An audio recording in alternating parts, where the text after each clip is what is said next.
Alors, Allez-y, présentez, parce que là, ah bah là, on y est, c'est la révélation tirée du sable. Et là, on a été creusé très loin dans le sable. Vous savez que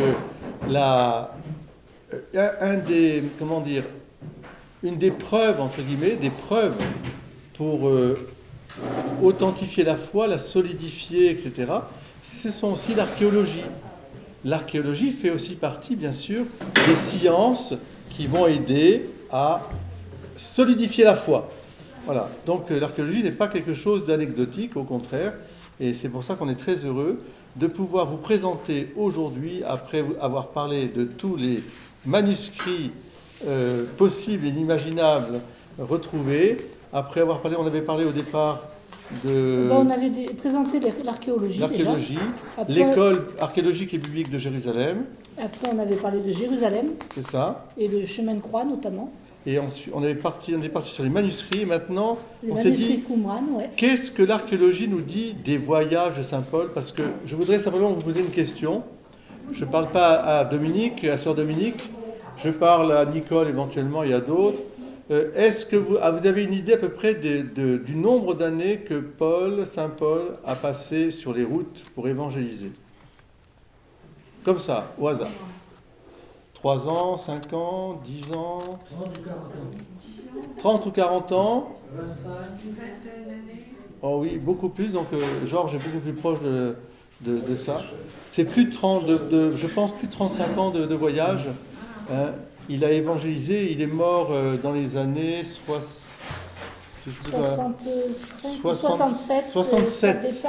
Ça dépend des sources, parce que c'est comme toutes les sources, ça dépend sur quel...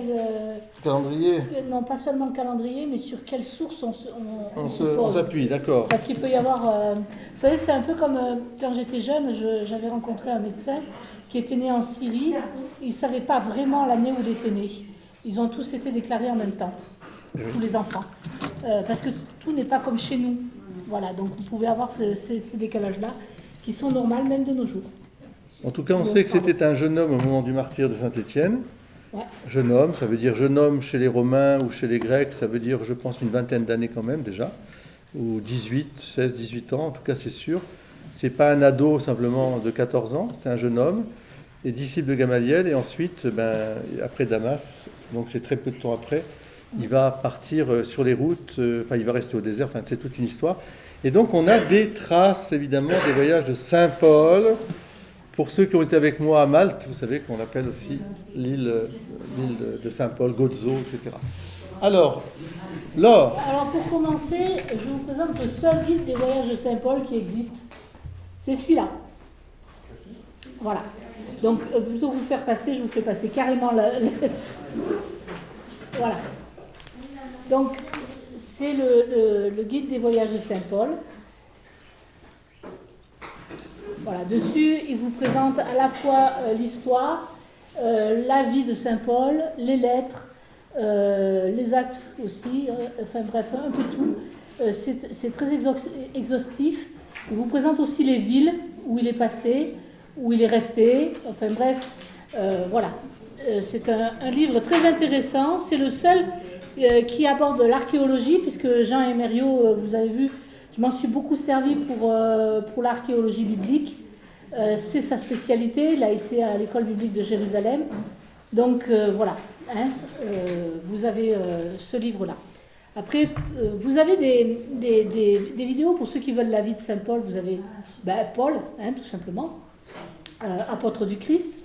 Et puis, même s'il n'est pas totalement en rapport avec Saint Paul, puisqu'il concerne l'Apocalypse, vous avez notamment dans celui-là toute une étude sur Éphèse. Alors, je vous le conseille parce que c'est vraiment très bien fait celui-là, les 7 églises de l'Apocalypse. Bien sûr, ça parle des églises de l'Apocalypse, mais ça revient sur le temps où Saint Paul était à Éphèse, par exemple. Vous voyez ?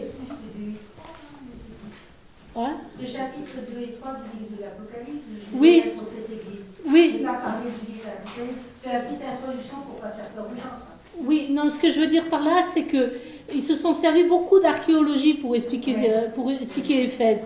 Et donc, vous avez beaucoup de détails sur la façon dont on vivait à Éphèse, sur ce qu'a connu Saint Paul, en fait. Vous voyez ? C'est pour ça, au niveau archéologie, il est très bien cette vidéo. Et puis bien sûr, vous avez toujours de Jean Emerio, parce que je vous l'ai dit, il a fait quand même un gros travail, c'est les sites et cités bibliques.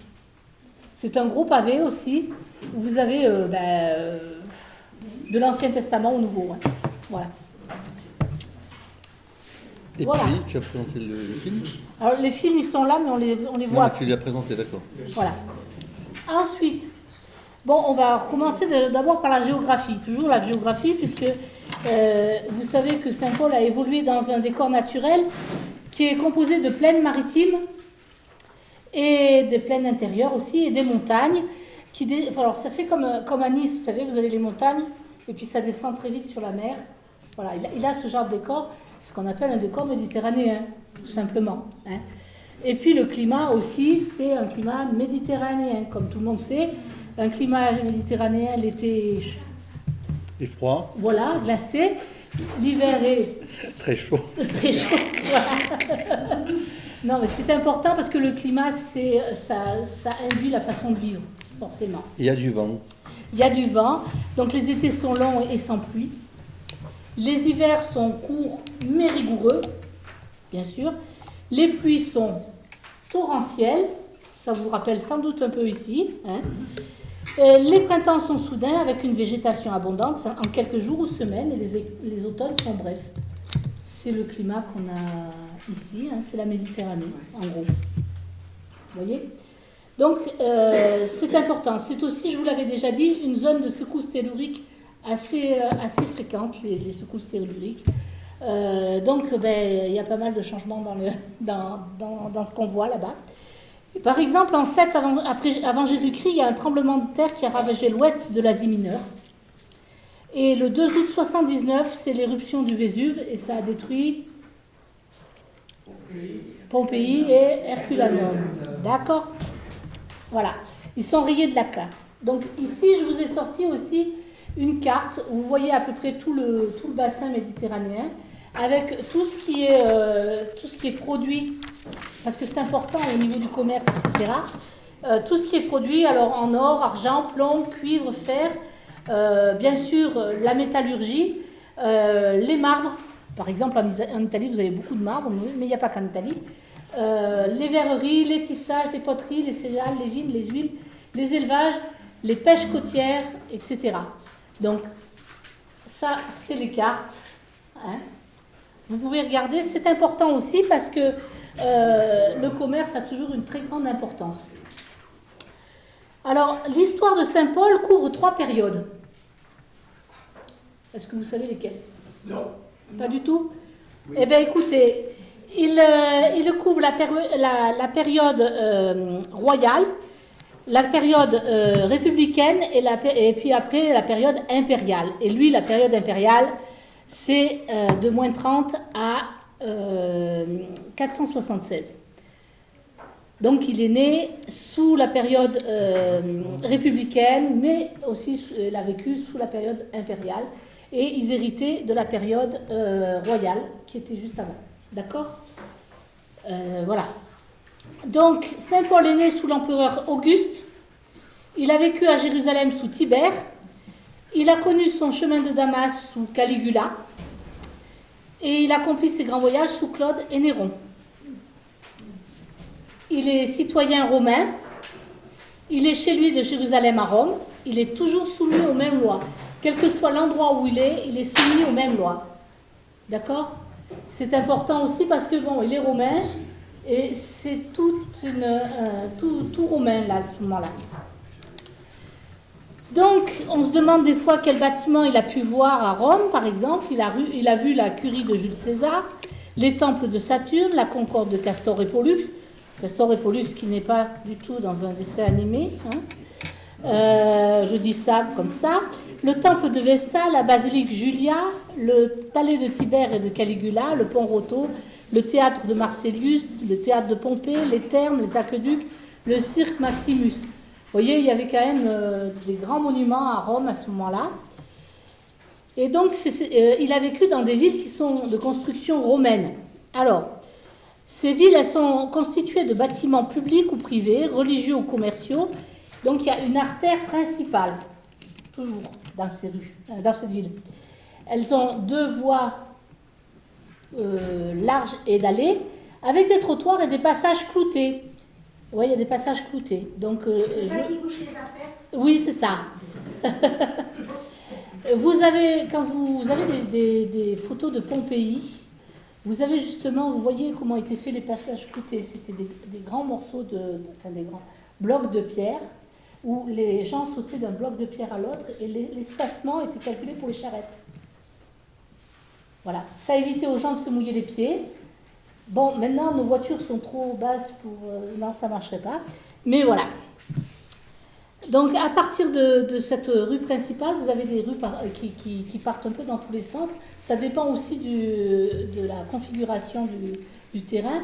C'est-à-dire que ça va s'adapter, les rues secondaires vont s'adapter au terrain, bien sûr. Et elles vont épouser les pentes naturelles. Dans ces villes, on trouve ce qu'on appelle l'agora ou le forum. C'est un endroit où on échange des idées, voilà, parce que voilà, on peut échanger aussi sa photo, mais c'est pas ça. Donc il y a des théâtres, des temples, des bâtiments municipaux, tribunaux, etc. Donc et tout ce que vous trouvez dans les villes de l'Empire, hein, avec 4 portes d'entrée, toujours 4 portes. Comme je vous ai dit, le commerce, on l'a vu, hein, on a vu là, vous avez la carte qui passe avec vous. Hein. Donc, vous savez qu'il y a aussi un très gros commerce maritime avec Mare Nostrum. Alors, si ça ne se dit pas Nostrum, je ne sais pas comment ça se dit. Ça se dit comme ça. Oui, Mare Nostrum. Qui explique aussi que Paul a beaucoup utilisé le bateau. Beaucoup. Alors, il y a des routes romaines qui sont faites par des arpenteurs, des terrassiers, des légionnaires, engagez-vous, qui creusent le sol sur une largeur de 3 à 5 mètres, des ouvriers, des esclaves finalement, qui déposent une couche de pierre en dessous, puis une couche de cailloux, du mortier, des matériaux plus fins, ainsi que du sable compressé par rouleau, puis finalement la pose de lourds blocs de basalte ou de gravillon. Voilà. Donc sur ces routes, on peut parcourir 20 à 30 km par jour à pied. Et puis on peut aussi le faire à cheval, ce qui permet d'en faire encore beaucoup plus, parce qu'on peut changer de monture dans les relais.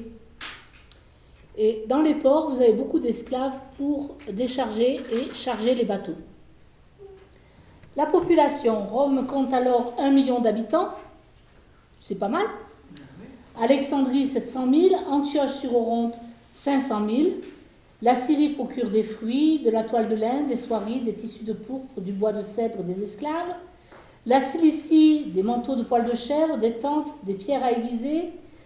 L'Égypte, la Nubie, l'Afrique viennent la soie, le coton, les peaux, le papyrus, l'ivoire, l'argent, l'or, le blé, le millet, l'orge, les légumes, les fruits, les dattes, les plumes d'autruche, les animaux de cirque et les esclaves. En Europe, on a l'étain, le plomb, l'ambre, les vins, les peaux et les esclaves de partout. Hein. D'Asie, on a le marbre, les vins, les parfums, l'huile, les fruits et les légumes. D'Arabie et d'Inde viennent le coton, le sucre, le riz, la soie, l'étoile, l'étain, le plomb, le cuivre, les perles, l'or, l'ivoire, l'argent, les épices, les pierres précieuses, les parfums et l'encens. Autant vous dire que vous trouvez absolument tout ce que vous voulez dans l'Empire, et que le commerce est hyper important, et que Saint Paul va beaucoup utiliser les voies que les Romains ont construites. D'accord ? Et puis bien sûr, il y a l'armée romaine, et la Pax Romana. Civis pacem parabellum, c'est ça ? Hein ? Si tu veux la paix, prépare la guerre. D'accord ? Hein ? Oui, absolument. Donc il y a 28 légions, 15 qui protègent les frontières de la Belgique à la Macédoine, 5 sur le front oriental, les autres en Asie mineure, en Égypte, en Afrique du Nord, en Espagne. Alors après, vous avez la Légion qui est commandée par 6 tribuns qui ont sous leurs ordres 10 cohortes avec 6 centuries, une cohorte, 480 soldats dans une centurie, etc. Hein. Donc ça, voilà, l'armée romaine. Hein. Et puis vous savez que les citoyens romains sont mobilisables de 17 à 46 ans. Et Saint Paul rencontre de nombreux soldats romains au cours de son voyage.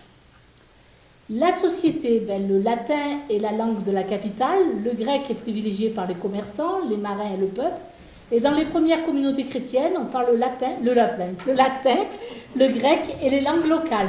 D'accord ? À la tête de l'État, on a dit c'est l'empereur. Sous lui, il y a la classe des riches, nous avons le Sénat et les chevaliers.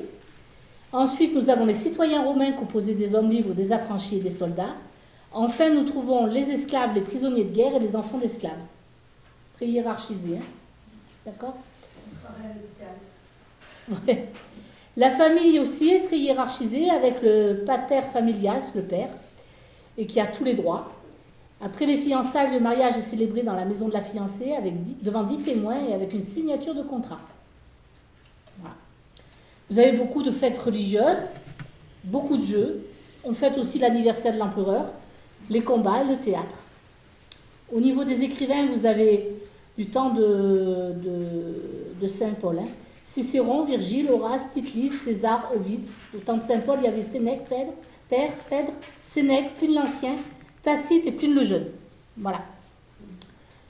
Les divinités, elles sont présentes de la naissance à la mort. Les familles ont des divinités domestiques. Les divinités se comptent par milliers. Contrairement à ce qu'on pense, il y a beaucoup plus de divinités que ce qu'on croit. Hein. Il en existe pour les fleuves, les sources, les forêts. Et à Rome, on dit qu'il est plus facile de rencontrer un dieu qu'un homme. On n'entreprend rien sans avoir consulté les divinités, à travers les oracles, les vols d'oiseaux, les entrailles d'une victime.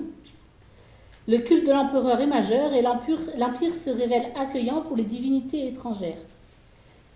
Et puis donc vous avez les chrétiens, qui avec d'abord une expansion lente, qui s'accélère d'un coup avec la dispersion des apôtres. Elle touche les différentes couches sociales des centres majeurs tels que Jérusalem, Antioche-sur-Oronte, Éphèse, Rome. Comme je vous l'ai dit, cette expansion est facilitée par le réseau routier et maritime. À la fin du IIe siècle, il y a des églises dans toutes les provinces romaines et le christianisme touche aussi l'Afrique, l'Inde et l'Arabie. Les difficultés sont nombreuses, notamment dans les relations avec les Juifs, mais aussi à cause des hérésies et des persécutions.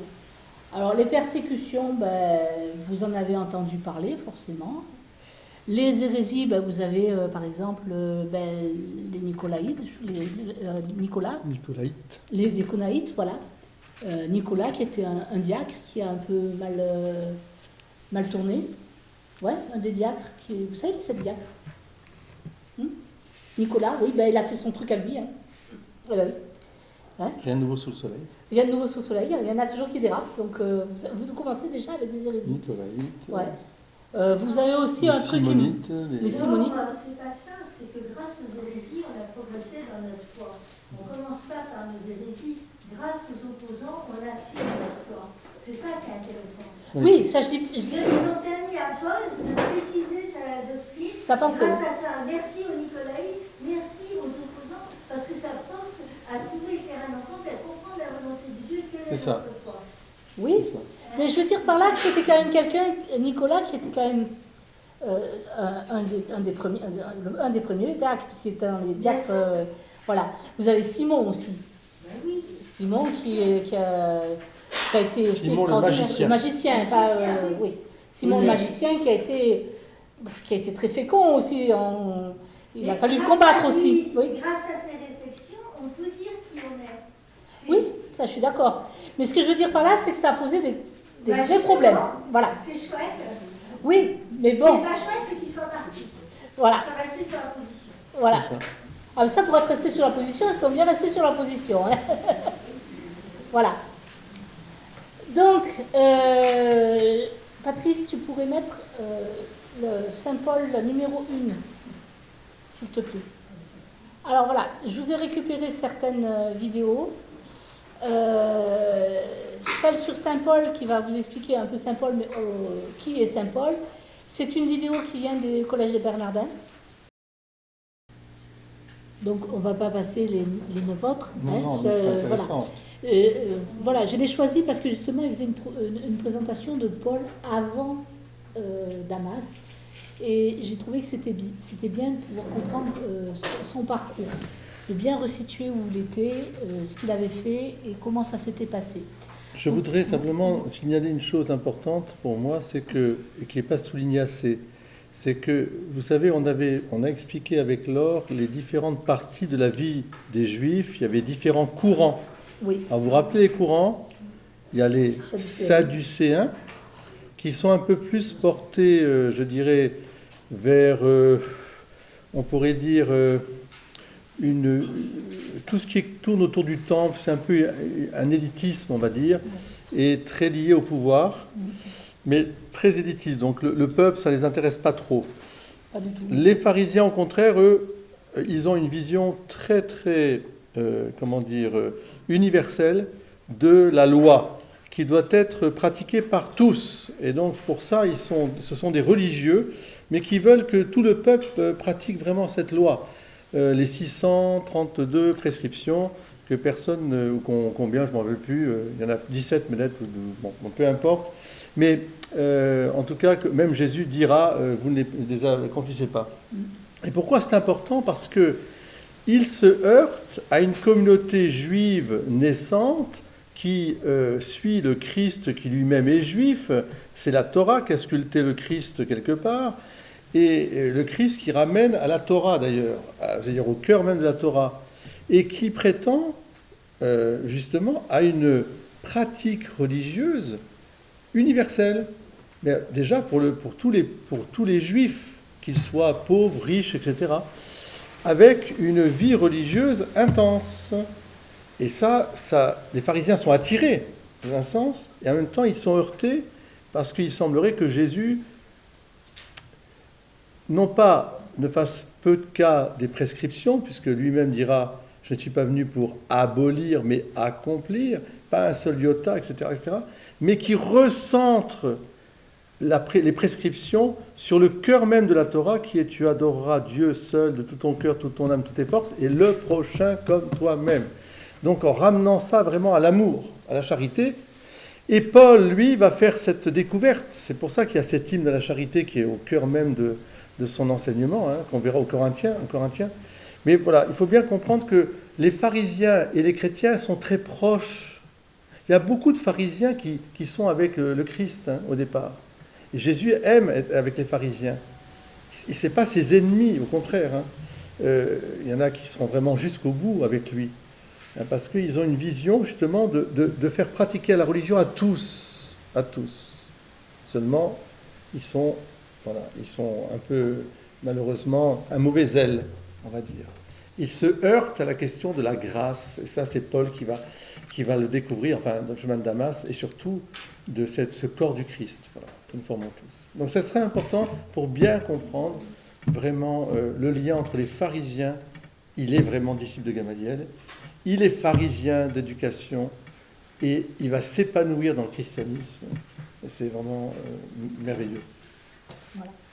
Donc, pour vous dire, ces portraits, vous les retrouvez sur le collège de Bernardin, à la rubrique formation. Vous savez qu'il y a des formations sur le collège de Bernardin. Certaines sont payantes, d'autres sont gratuites. Ça fait partie des gratuites. Autant vous le dire. Merci. Non, mais faut le dire, quand c'est bien fait, c'est bien fait. Donc, je les ai toutes récupérées parce que je suis inscrite, ça fait longtemps. Mais vous pouvez vous inscrire, aller les voir et découvrir Saint-Paul et surtout aussi ses compagnons. Parce que vous aurez beaucoup de choses à découvrir là-dessus. N'hésitez pas à aller donc, sur le collège de Bernardin. Voilà. Donc, la vie de Saint-Paul. Saint-Paul est né à Tars, comme il vous l'a dit, en Cilicie. Alors, c'est où la Cilicie? Alors, vous allez voir. On va reprendre celle-là. L'Asie mineure. Voilà. Peut-être un peu plus... Celle-là. Attends, je regarde. Oui. Je vous ai sorti les cartes, attention. Je vois pas le nom de... Tars, je vois pas apparaître là, ici. Non. Là, il y a les oh là là, j'en ai bloqué. Attendez. Ah ben non, ça c'est la géopolitique actuelle, ça va pas vous aider beaucoup. Non. Turquie, oui. Ah, si. Si. Alors ici, là, vous avez... Voilà, enfin, il y a Antioche, et puis il y a la Séleucie, et il y a Tars. Ah, ben là, c'est parce qu'ils ont mis, ils ont mis un C au lieu si, de... Si, c'est ça. Au lieu de, alors, voilà.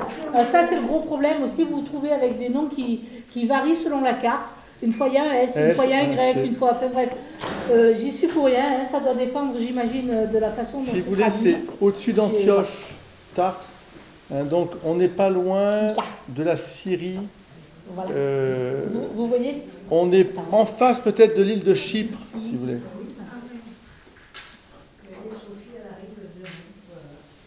Voilà, on n'est pas loin de Damas, enfin on n'est pas loin de... Là, c'est où la Syrie? Là, j'ai passé. On peut faire voir ça aussi.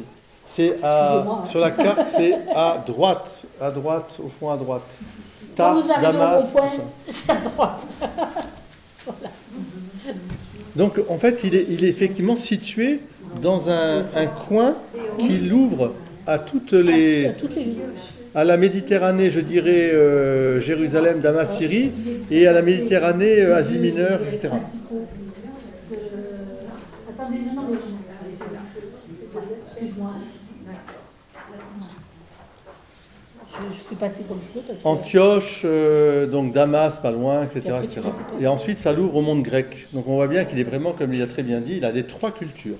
Voilà.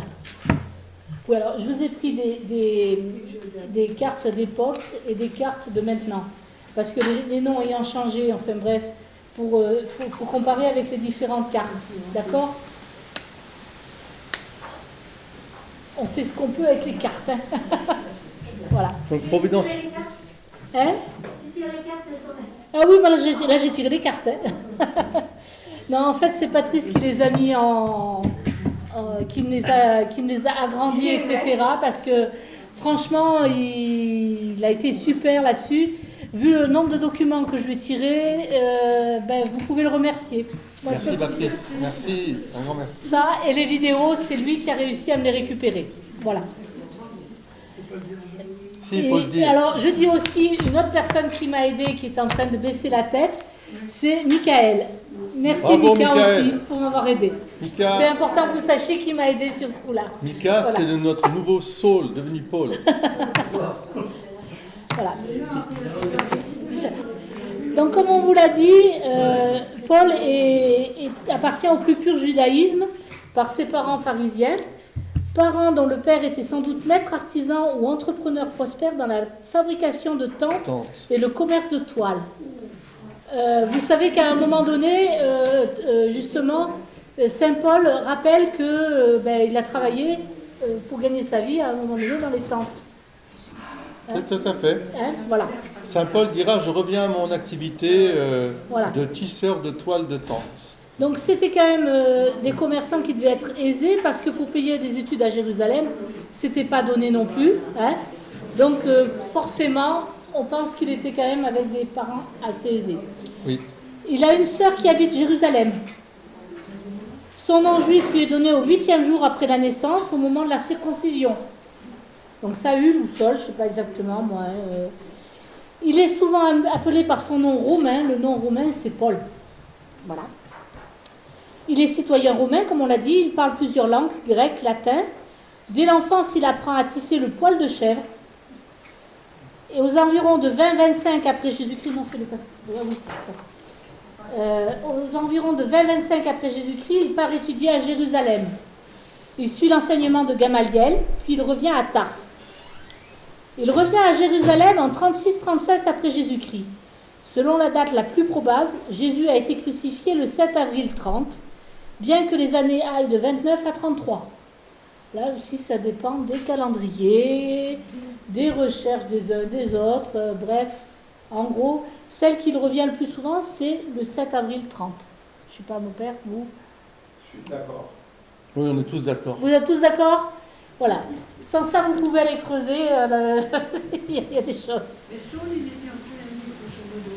Entre 5 et 10 après Jésus-Christ. Il est né, voilà. C'est pareil, comme je te dis, le problème, c'est qu'il n'y avait pas les registres de naissance à l'époque. C'était pas un truc... c'est difficile. Hein, donc, en fait, les historiens, ils vont à partir des inscriptions, des textes retrouvés... voilà, c'est grosso modo, voilà. Mais c'est déjà pas mal qu'on ait pas mal de traces. Hein. Voilà.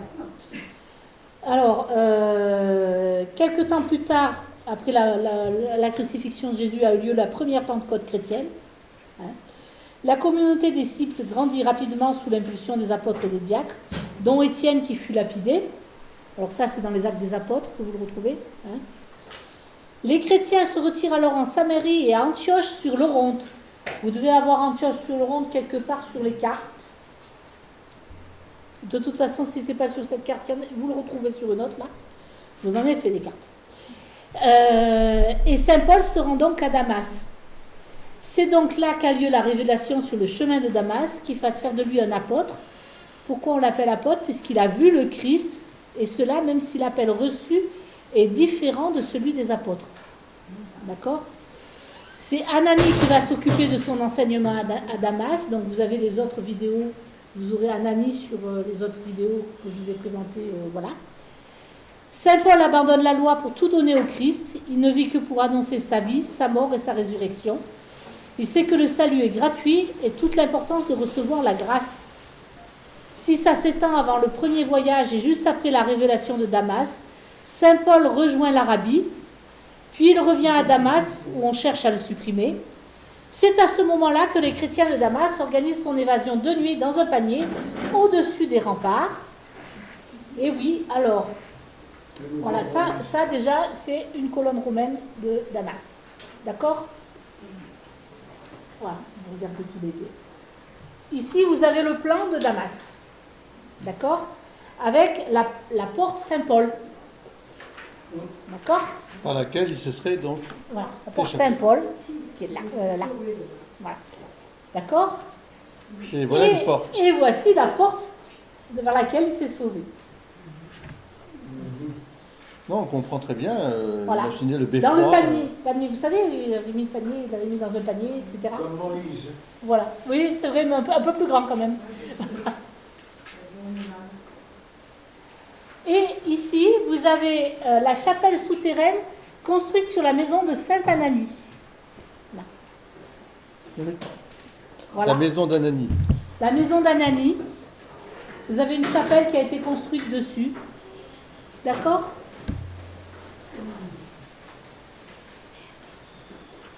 Ouais. Hein, voilà.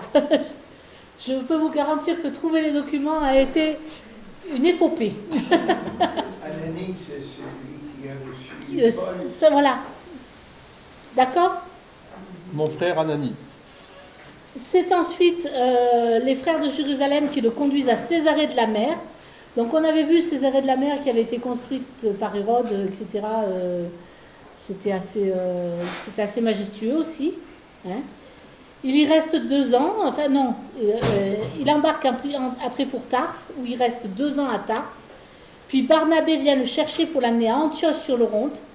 Il aide la communauté à se développer. Puis Jacques le Majeur est décapité par Agrippa Ier. Saint Paul et Barnabé portent des secours aux frères de Jérusalem. Et c'est là que vont intervenir les voyages de Saint Paul.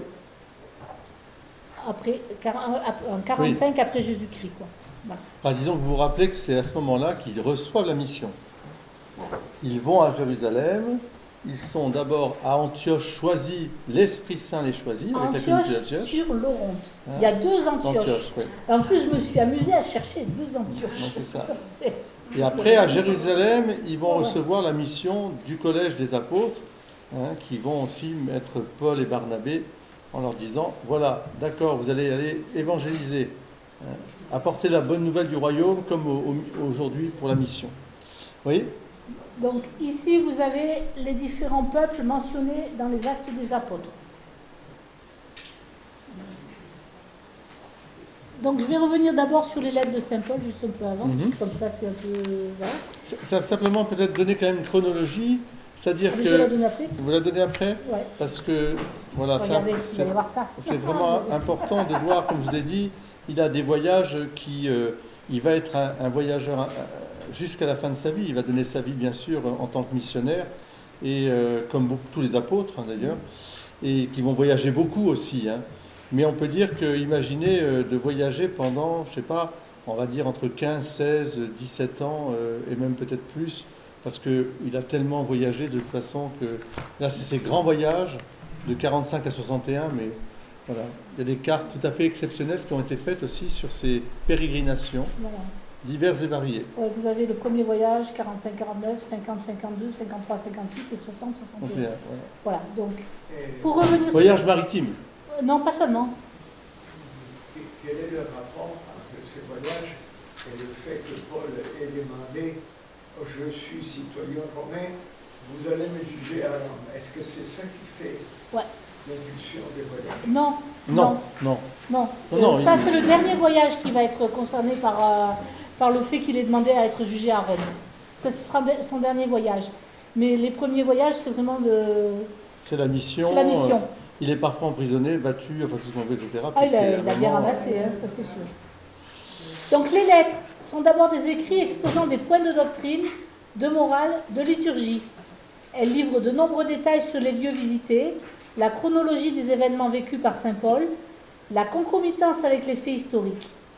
Dans les Actes des Apôtres, là c'est saint Luc qui présente une part importante mais non complète de l'activité missionnaire de saint Paul. Il a rédigé ses écrits, les Actes des Apôtres, donc 15 ans environ après la mort de saint Paul. Les actes ne signalent pas la fondation de plusieurs églises et certains de ces démêlés avec des communautés ou des personnes. Comme saint Luc ne connaît pas tout de saint Paul, il y a certaines lacunes, forcément. Ceci étant, les divergences de date peuvent aller de quelques mois à une année ou deux. Il ne faut pas s'en étonner. Saint Paul n'a pas écrit toutes ses lettres. Certaines ont été confiées à la rédaction à un secrétaire. Vous entendrez régulièrement que saint Paul n'a pas écrit ceci ou cela, mais il avait des secrétaires. Et comme vous le savez, quand on est secrétaire, on prend ce que la personne nous a dit, et puis on en fait un texte avec des mots qui varient. Ce n'est pas forcément le même vocabulaire. Là-dessus aussi, il faut voir que quand on vieillit, on change aussi, le vocabulaire s'améliore au fil du temps. D'accord ? On utilise certains mots quand on est jeune, puis après on se débarrasse de certains mots, puis on en utilise d'autres. Vous voyez, il ne faut pas non plus se braquer sur juste une étude linguistique bien ciblée. Donc, certaines questions sont toujours en cours de nos jours, et d'autres questions ne sont plus abordées, comme la circoncision ou la viande offerte aux idoles. D'accord. Je vous ai fait donc un tableau que vous avez, où vous avez toutes les lettres, les thèmes principaux et les dates de rédaction approximatives. On est bien d'accord. Voilà. Ça, c'était important de recadrer tous les écrits pour savoir comment ça allait se passer. Donc, ce qu'on peut dire aussi, c'est que les lettres, en général, s'adressent aux communautés chrétiennes établies, et 2 ou 3 lettres vont s'adresser aux évêques établis, que sont Tite et Timothée. Et sinon, il n'y a qu'une seule lettre qui est tout à fait étonnante, elle est très courte, c'est la plus courte de ces lettres. C'est une lettre personnelle, on pourrait dire, écrite à Philémon. Ce n'est pas en soi voulu, c'est une lettre adressée à Philémon, pour un cas très particulier, mais qui va devenir finalement un cas un peu universel. Comment faut-il traiter ton esclave en tant que chrétien? Donc, lettre à Philémon. Voilà. Donc ici, je vous ai sorti les voyages de saint Paul, avec donc la ville de départ, la ville de retour. Le kilométrage n'est fait qu'à partir des Actes des Apôtres. Vous pouvez multiplier largement les kilomètres parcourus, les dates, les références où vous les retrouvez, et la proportion. Alors vous avez la proportion de mer en bleu et la proportion de terre en marron. D'accord ? Ça vous donne une idée du kilométrage qu'il a effectué en mer et à pied. Moi je dis qu'il aimait bien marcher. Parce que franchement, regardez, non, oui. C'est vrai. Mais là aussi, il a fait des voyages. Ah ben, le 4e, beaucoup par mer. Mais regardez la proportion, oui. Il a beaucoup marché. Il n'y avait pas de voiture, hein, pas de vélo. Il y avait, et puis les chaussures. Ils avaient des chevaux voilà. Aussi. Donc je vous ai dit qu'il avait d'abord commencé par ses arrêts de la mer. Alors vous avez un théâtre romain de Césarée de la Mer. C'est beau, ça donne envie d'y aller. Ça, franchement. Carte postale. Carte postale, ça. L'aqueduc romain de Césarée de la Mer. Voilà. Et alors ici, je vous ai sorti une carte avec les distances à vol d'oiseau, hein, on est bien d'accord, qui vont de Jérusalem, par exemple, à Antioche, et puis de Antioche à Malte, 2000 km, de Antioche à Corinthe. Enfin, vous voyez, ça va vous donner une idée en vol d'oiseau, mais bien sûr, c'est jamais tout droit hein, quand on part. Voilà.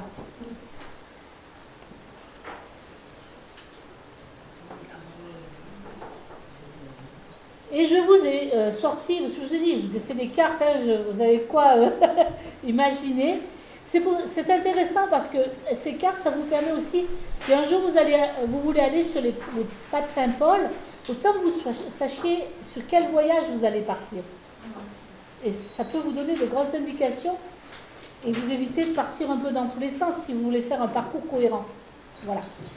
Donc, vous avez en vert l'aller et vous allez en rouge le retour. Voilà. Donc, c'est Antioche sur l'Oronte. On est bien d'accord. Antioche sur l'Oronte. Et non, c'est pas le même. C'est pas le même. Il est allé à Antioche de Pisidie. Avec un Y ou avec un I, selon comment vous êtes luné. Ici, vous avez une église paléo-chrétienne d'Antioche sur l'Oronte. Voilà.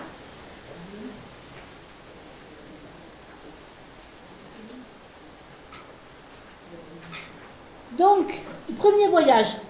Saint-Paul part d'Antioche sur l'Oronte pour se rendre en Séleucie de Pierie, puis à Chypre, qui est la patrie de Barnabé, puis à Salamine, puis ensuite à Paphos, où a lieu la conversion du proconsul Sergius Paulus, qui est le futur évêque de Narbonne. Important, parce qu'à Narbonne, il y a quand même tout en rapport avec Sergius Paulus. Ensuite, c'est Pergée en Pamphylie, Antioche de Pisidie, justement. Voilà, Antioche de Pisidie est en Turquie, mais pas. Voilà, mais Antioche sur l'Oronte, il n'est pas au même endroit. Voilà, d'accord. Voilà. Antioche de Pisidie, où Saint-Paul traverse les montagnes du Taurus avec un dénivelé de 1000 mètres. C'est pas mal. À chaque étape, Saint-Paul et son compagnon de voyage se rendent à la synagogue d'abord, puis après avoir annoncé la bonne nouvelle aux Juifs, ils l'annoncent aux païens. Puis ils vont à Iconium.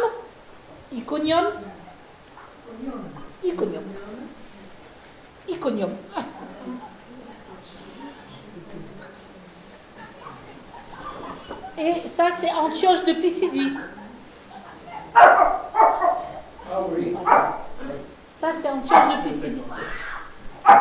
Bah, d'accord, c'est heureusement que d'accord.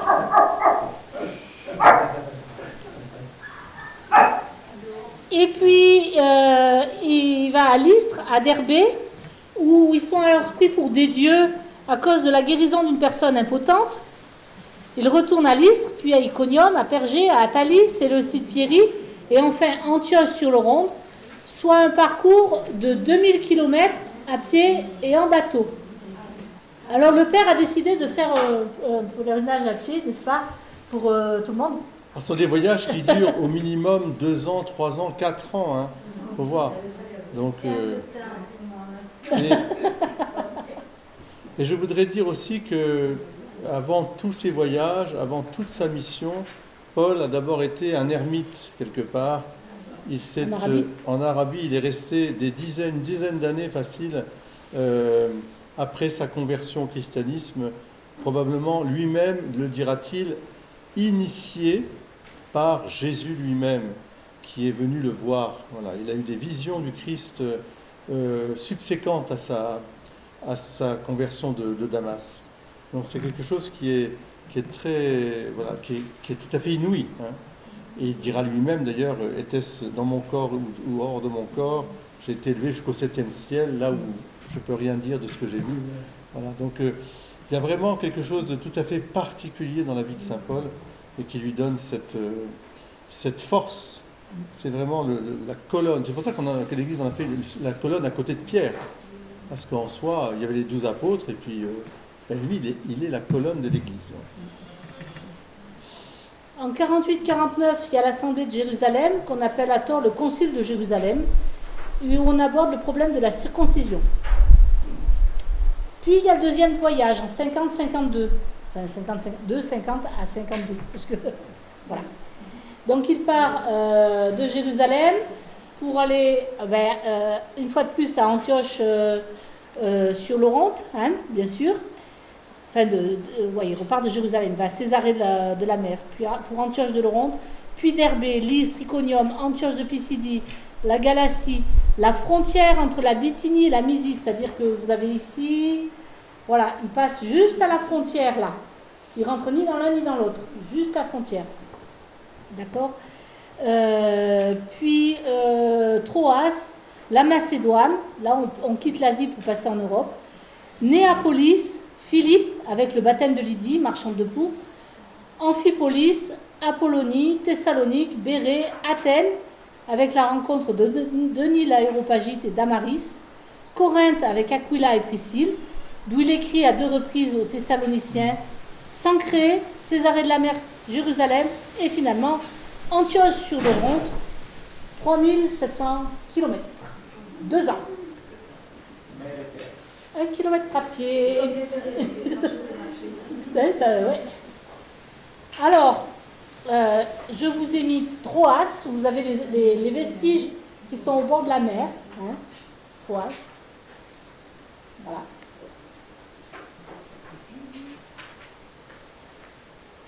Vous avez Bérée, où il est passé aussi. Donc vous voyez un petit peu comment était une rue de Bérée à l'époque. Hein. Enfin, vous imaginez la suite. Hein. Vous voyez, c'est vraiment très romain. Hein. Il n'y a pas de... Hein. À Bérée, vous avez l'endroit où Saint Paul parlait. Ils ont élevé un monument là pour Saint Paul. On représente toujours, vous voyez, comme avec son glaive. Je vous ai parlé de Néapolis. Néapolis, c'est ça. Il y a 2 Antioches. Oui, on l'a dit. Antioche sur l'Oronte et Antioche de Pisidie. Alors, Antioche de Pisidie, c'est celui qui est le plus proche. Yves, c'est celui qui est le plus proche de Jérusalem. Il y avait le repas. Bon. Antioche sur l'Oronte, c'est ce qui fait la particularité de Saint Paul, aux confins de ces 3 cultures, romaine, grecque et juive. Parce qu'il est vraiment dans l'isthme, on descend vers l'Asie mineure, ou on descend vers la Syrie, Jérusalem, etc. Alors là, vous avez la voie romaine que vous pouvez voir toujours là à Néapolis. Donc vous voyez comment était faite une voie romaine.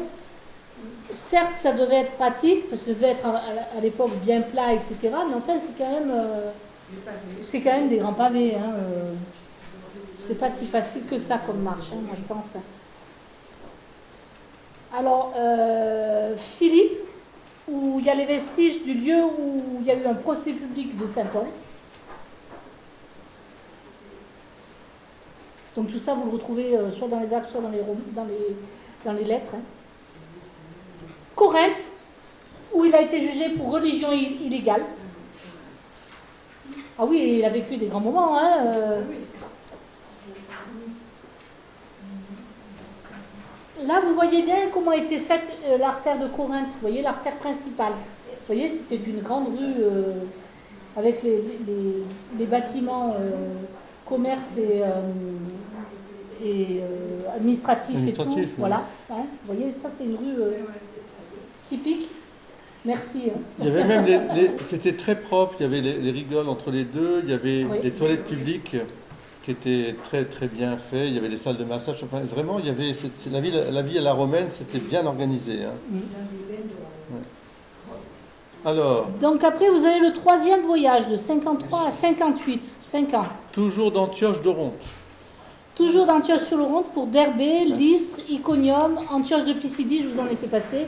Éphèse, que on va voir aussi dans le film après, où il va rester 2 ans, ce qui va entraîner le conflit avec les partisans de la déesse Artémis, dont le temple gigantesque attire les foules et génère un très gros revenu, un très grand profit en ventes diverses, notamment de statuettes.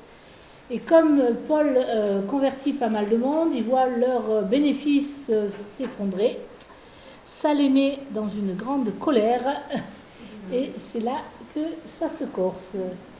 Voilà. Et oui, puisque là, ils lui en voulaient beaucoup, beaucoup, beaucoup. Hein. Donc voilà, ce troisième voyage, donc toujours en vert comme ça, puis après le retour en rouge, hein, d'accord. Il représente 3800 km.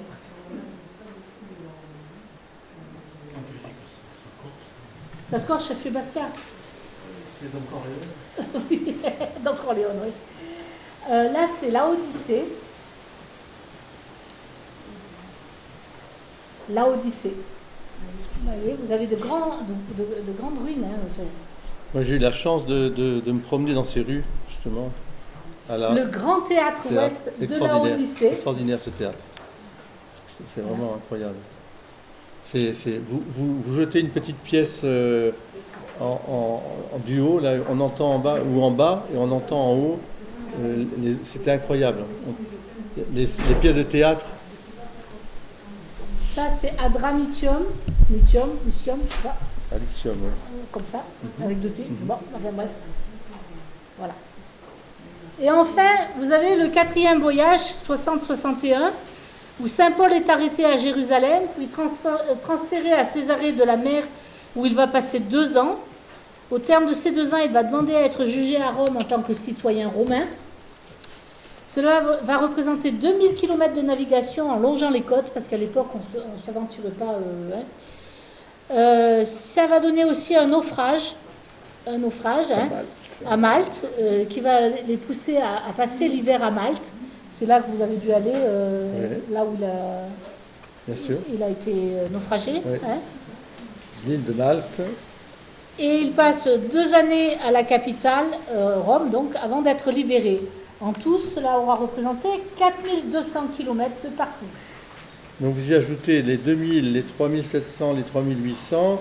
À la louche, ça fait déjà plus de 10 000 km parcourus en, allez, on va dire, quinzaine d'années. Ouais. Donc là, vous avez le 4e voyage. Avec l'endroit où a été détenu Saint Paul à Césarée de la Mer. Oui, le capitaine avait un peu bu là, mais de toute façon, il passe de Caribe en Scylla, comme on dit justement. C'est des eaux très mouvementées. Hein. C'est pas pour rien qu'on appelle les choses depuis de passer de Caribe en Scylla. D'accord? Donc ça, comme je vous ai dit, c'est là où il a été détenu à Césarée de la Mer. Voilà. Bon, bien sûr, avant, il y avait des murs, hein. Je précise. Pour les gens qui des fois, doutent de moi, mais non, il y avait vraiment des murs. Ça, c'est l'hippodrome qu'il voyait de la fenêtre de sa prison, à Césarée de la Mer. Ça, c'est la baie du naufrage. C'est joli, hein?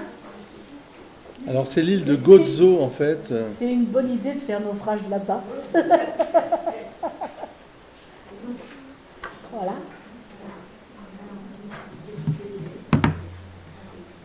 Ça, c'est une escale forcée en Crète. Ben oui, ben les Romains jouent aux bourses, hein, qu'est-ce que je te dise. Ça, il a été reçu après dans une villa romaine.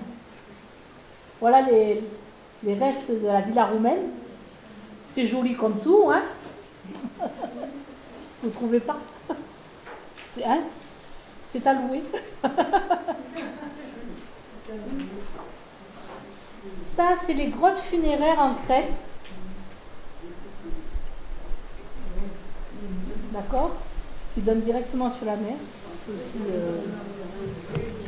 je vous ai fait voyager là. Hein. Ça, c'est une représentation de la prison de Saint-Pierre à Rome, de Saint-Paul à Rome, pardon. Donc de Saint-Pierre, Saint-Pierre. Et ça, c'est la prison de Saint-Paul.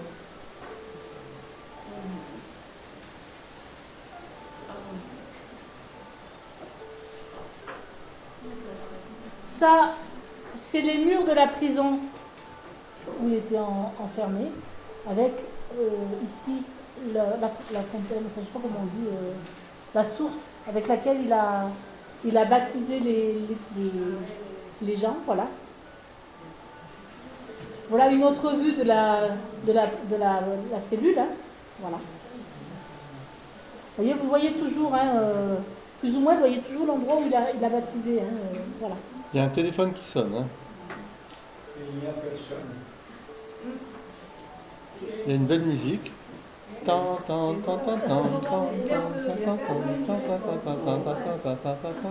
Et ça, c'est l'endroit où il y a maintenant une église.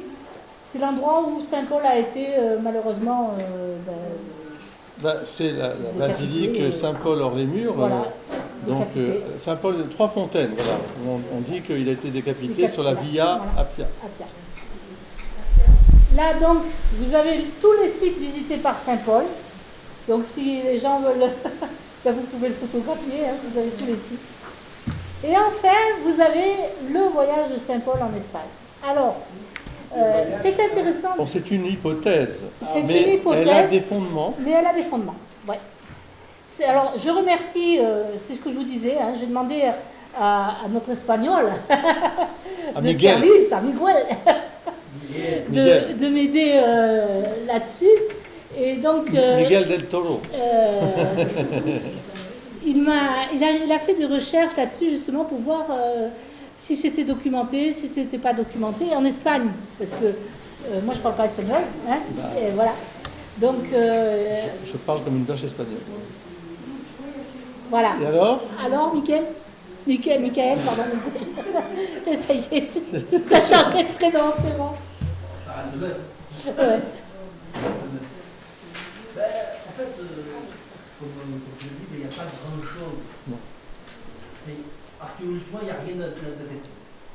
Mais c'est vrai que la tradition locale, alors il n'y a plus la tradition locale, donc 2 essentielles. Donc une à Tarragone, qui est probable. D'un point de vue de la tradition, c'est la plus probable. Et les historiens qui, je pense que la plus probable, c'est qu'il a atterri en Andalousie à Cadiz. Parce que c'était vraiment la plateforme commerciale là où tout tournait dans l'ouest méditerranéen. Donc, alors à Tarragone, il aurait fondé une chapelle de famille chrétienne qui aurait évangélisé. Donc aujourd'hui, elle est intégrée au séminaire diocésain de Tarragone, donc elle n'est pas visitable. Et en gros, c'est là où il aurait formé. Toutes les compagnies ont été martyrisées dans le séminaire. Mais en gros, c'est les premiers chrétiens revendiquent justement d'Espagne, revendiquent en général Tarragone, plus que Cadiz. Donc en gros, les historiens s'appuient sur plusieurs écrits de l'Église primitive. La première épître de Clément de Rome, qui a connu les apôtres, il a écrit que Paul a prêché la justice dans le monde entier et qu'il est allé jusqu'aux bornes de l'Occident. Dans la géographie romaine de l'époque, cette expression désigne très clairement la péninsule ibérique. Après, vous avez le fragment de Muratori, ce manuscrit qui contient la plus ancienne liste connue des livres du Nouveau Testament, mentionne explicitement le départ de Paul de Rome pour l'Espagne. Et les actes apocryphes de Pierre, qui décrivent aussi le départ de Paul depuis le port d'Ostie vers l'Espagne. Voilà. Alors, selon cette chronologie, on dit que Paul aurait visité l'Espagne entre 63 et 64 après Jésus-Christ, avant de revenir en Orient. Hein? Oui, mais tu sais, de nos jours. Avant d'être arrêté à nouveau pour être martyrisé à Rome, quoi. Alors, si on amenait la réalité de ce voyage, la traversée s'est probablement faite par voie maritime depuis Rome ou Ostie, jusqu'à Tarragone, comme tu l'as dit, hein, Mika, où la tradition locale forte à Tarragone attribue à Saint Paul la fondation de la primitive église. La légende y associe la conversion de saintes locales comme Polyxène, Et Tortosa et l'Andalousie, d'autres traditions ibériques plus tardives évoquent un passage le long de la côte méditerranéenne vers le sud de la péninsule. Alors sur le plan textuel... Petite précision, le Tortosa, dans le cas, j'ai vraiment pas trouvé grand-chose. Moi, les deux sources, les deux possibilités que ça compte le plus, c'était vraiment Calice oui. Et Tarragone. C'est vraiment les deux Tortosa. Il y a peut-être, mais moi, j'ai rien trouvé de courant. Voilà. Alors, bon, bien sûr, c'est pas confirmé sur le plan textuel et sur le plan archéologique. On n'a pas de preuves archéologiques directes, mais c'est marrant comme moi j'ai lu dans plusieurs biographies évangéliques que effectivement il y avait des livres d'histoire qui mentionnaient ce voyage au cours des siècles. Il y a des historiens qui ont repris la mention de ce voyage. Donc moi je vous le dis. Après, peut-être qu'il faut encore faire des recherches. Non, oui, mais de toute façon, rien n'empêche d'imaginer, de le dire. D'autant plus qu'on a d'autres exemples. Par exemple, si on pense à l'apôtre Thomas, on a toujours pensé que Thomas était allé vers l'Inde, il s'était arrêté en Inde. Ça, c'est clair. Mais on sait maintenant, de sources pratiquement sûres, qu'on a trouvé des bas-reliefs, mais très, très, en Chine, avec une communauté chrétienne. On a cru que c'était des bas-reliefs bouddhistes, et en fait non, c'était des bas-reliefs chrétiens du 1er siècle de notre ère, et on pense que Thomas a vraiment été en Chine. Alors à la frontière, il est peut-être mort après, c'est pour ça que... Voilà, mais il y a eu quelque chose qui s'est passé. Alors pour Paul, pourquoi pas. En tout cas, ça expliquerait pourquoi il est sorti de Rome, et puis ensuite il est revenu à Rome pour être décapité. On n'imagine pas qu'il n'ait pas employé ce temps à faire et puis comme je vous dis, vous avez quand même Sergius Paulus qui est à Narbonne, vous avez Trophime, Saint Trophime. Ah oui, alors ça après... donc vous voyez, vous sentez, comme c'était des très proches de Saint Paul, vous sentez qu'il y a quand même eu quelque chose qui s'est passé dans ce coin-là, quoi. Oui. De toute façon, d'autant plus que tout le monde voyageait dans tous les sens. Voilà, alors là, donc c'est pas idiot. Non. Bon, ça c'est Tarragone, donc c'est l'endroit où ont été martyrisés l'évêque Fructose et les diacres Augure et Euloge. D'accord ? Voilà. Spectacle, voilà. Donc, Patrice, le film. Alors là, il est 4h10. Voilà, non mais c'est un film sur... Alors, sur Saint Paul et les premiers chrétiens. Saint Paul et les premiers chrétiens, ça dure combien de temps ?